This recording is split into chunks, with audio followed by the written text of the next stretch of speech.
Daisy Production.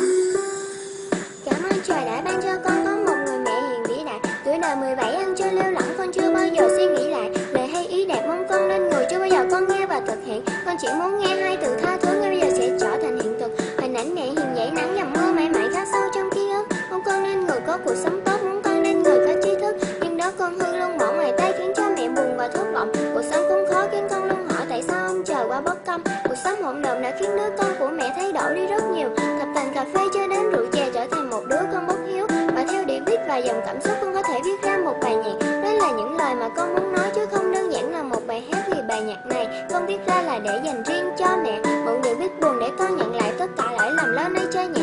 Quay đi bớt nỗi hối hận mà bấy lâu nay con ấp ủ. Con chỉ mong mẹ hiểu được, đối với con là rất đủ. Nước mắt mẹ nhiều lần tuôn rơi, mẹ hiền ơi con xin lỗi mẹ. Đến bây giờ con mới hiểu ra con đã sai. Trái tim mẹ tràn đầy tình thương, phần làm con xin ghi nhớ. Chỉ mong sao mẹ thứ tha cho con nhé.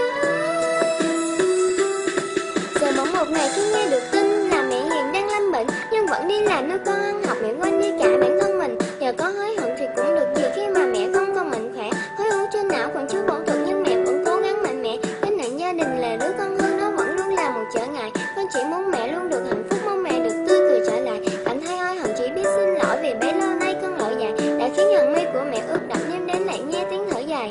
Ông trời ơi xin nói tôi nghe sao quá bất công với mẹ tôi. Xin ông một lần lắng nghe tôi, đừng để thời gian dần nhẹ trôi. Vòng tay của mẹ thật là ấm áp, chịu bao gian khổ chở che tôi, cho mẹ bình an.